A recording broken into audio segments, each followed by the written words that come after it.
Well, I just finished a Cichlids and Coffee live stream, and during that live stream I promised you a walkthrough of the fish room. Let's take a look at every tank, every fish. Let's see how they're doing, and I'll give you an update on what's happening in here. A few changes, and but for the most part it's been pretty rock steady. Let's go ahead and take a look. Everybody's looking good here in the 210-gallon South and Central American tank. Of course, one of your favorites, Sally the Salvini. She's looking pretty sharp.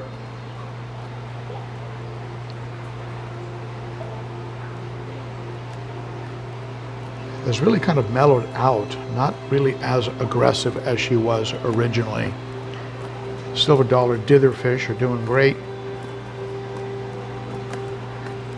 There's that firemouth, one of my favorite fish, just a beautiful fish. Picked him up locally. And here comes the vieja, just a big monster of a fish. Love the colors on that fish.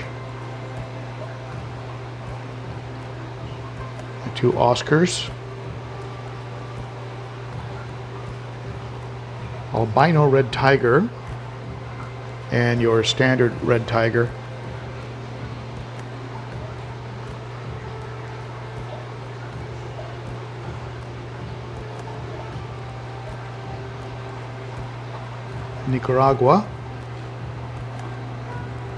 Nicaraguense, some people call it. Nicaragua, it's a female. Love the coloration on that fish. Of course, the Jack Dempsey. Another female. Oh, there they go. A little face off. Firemouth and the Nicaragua love to face off. Terror. Very shy, stays away from the bigger fish. Growing very slowly.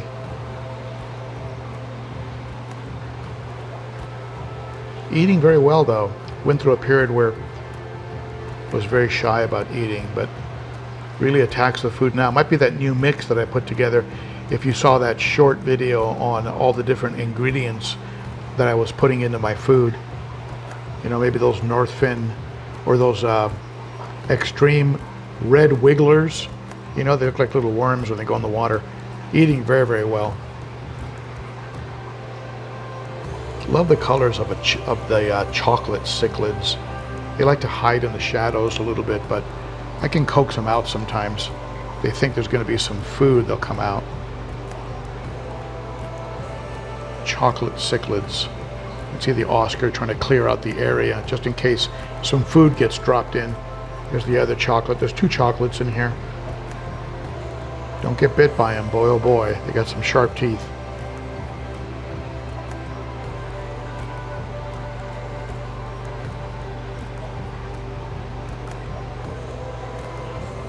Let's go over to the 300-gallon. Fish in that tank are doing phenomenal. This tank is 7 feet across. Very seldom I can show you the entire tank in one frame. I got to get pretty far back. But it's 7 feet across, about 3 feet from front to back. Has a lot of swim room. One of the reasons I got this tank was because I knew that some of these fish were going to be putting on a tremendous amount of size. In particular the trout. So I really wanted them to have that turnaround room, that front to back room. I didn't want them to be in an aquarium that could possibly feel tight. And they've responded by just looking great and growing and showing good color. And there's enough room so that if a fish is getting harassed, he can get away. There is one fish in here that's having a little bit of a hard time, and I think it's the that little tangerine tiger up there has lost a little bit of his sheen and looking a little old and beat up. I think he's just putting on age. I talked about it in the live stream how some fish, you buy them already big and you just don't know how many years they've been around, and so you might actually be getting an older fish and not know it, and all of a sudden they get near the end of their life. And all the other fish, I mean, you look at all the other fish, they're all doing great. So I don't think there's a disease in this tank. I think you just might be getting a little old, little run down. And you know, cichlids will pick on a fish when the fish starts to get a little bit older. This sort of law of the jungle.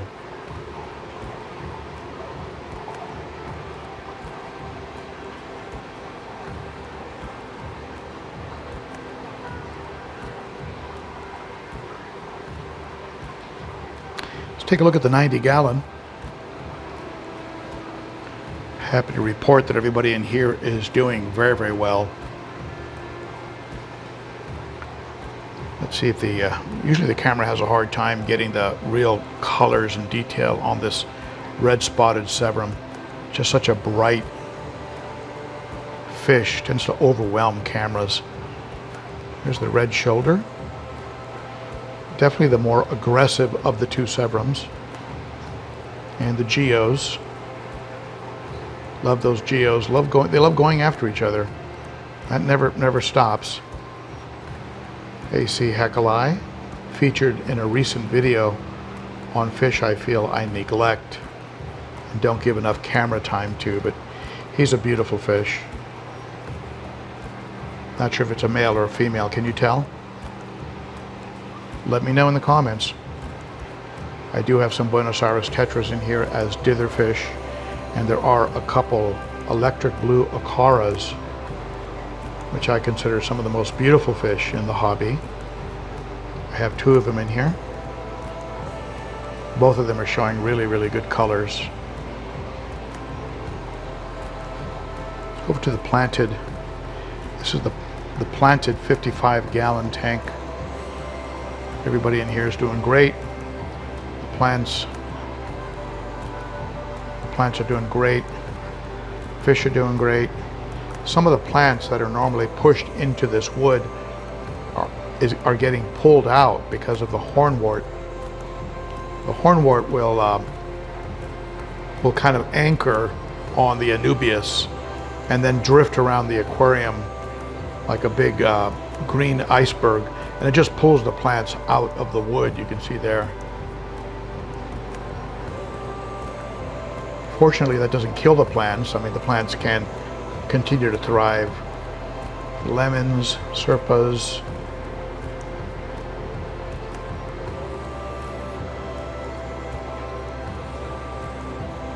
Rasboras, love to school together. Of course, I love these rummy noses.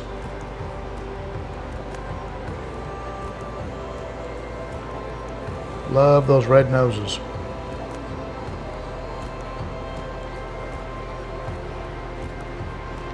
I believe this is a male cherry barb back there. You can see that little red back there, the deep red cherry barb. Pretty mellow as far as barbs go. Barbs can be nippy. These plants over here on this side are also doing very well. There's some neons. My live bear aquarium continues to have a very nice assortment of fry.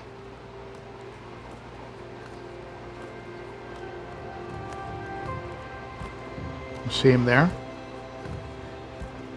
Some of those are platies, and a lot of them are guppies.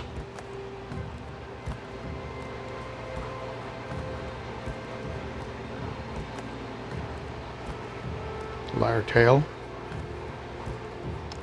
A couple cories in here. There's a pleco in here somewhere.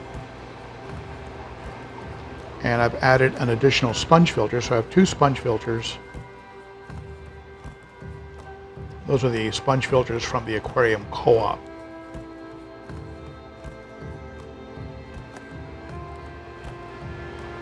I swapped out the Expert-Matic filter in this aquarium. You can see it, and I put in the, you can see it in the back corner there. That's the Cichlids 500, Shark Pro 500. It's doing a great job. The Expert-Matic was just pushing the water around too much, and it was starting to make a little bit of a noise. I think I just need to clean the impeller.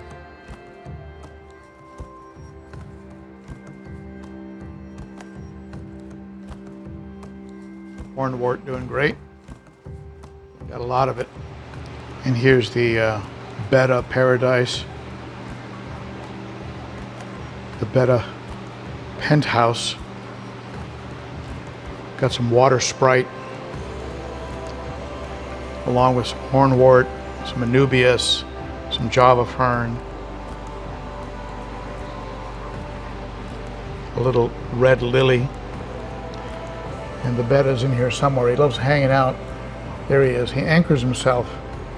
He anchors himself in the hornwort and just hangs out in there. See him in the distance. He also likes to get into this little Betta log, kind of hang out there. But he's doing great. You can see the little pleco in there. He's fanning away. Maybe there's some more eggs. There are baby plecos in this aquarium somewhere. And there are also some coolie loaches that are always hidden. I don't even know why I bought them. I never see them. But if I go and lift one of the logs or empty out one of the caves, they'll come flying out of there. So, but they definitely are more of a nocturnal fish. This java fern is doing, or rather this anubias is doing great. There's also a nice anubias coming out of the back of that piece of driftwood back there. Doing really well. Little petite anubias. I have to trim back some of this java fern that's gone brown on me.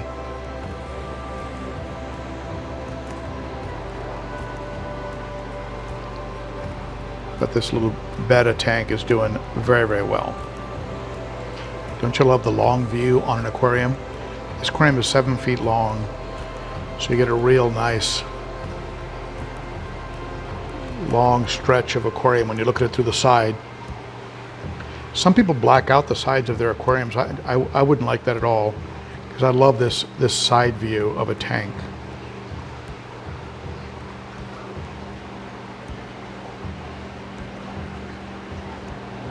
I have some freeze-dried Tubifex worm, the Tubifex cubes from the aquarium co-op. Let's see if I can coax out the red tear who's hiding in his cave. Sometimes if I drop in a cube, he'll come out. Okay, the cube is floating around. Let's see if it gets him to come out of his cave to get it.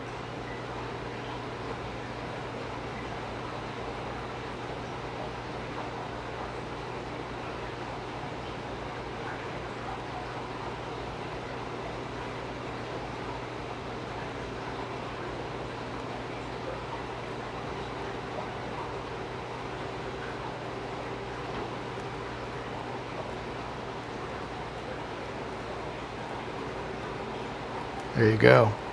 That's all you're going to get today from the red tear. Well, I hope you enjoyed that lap of the fish room. And as you can see, the fish and the tanks are doing well as we go into the end of 2023. And I'm looking forward to 2024 with some new additions and new projects.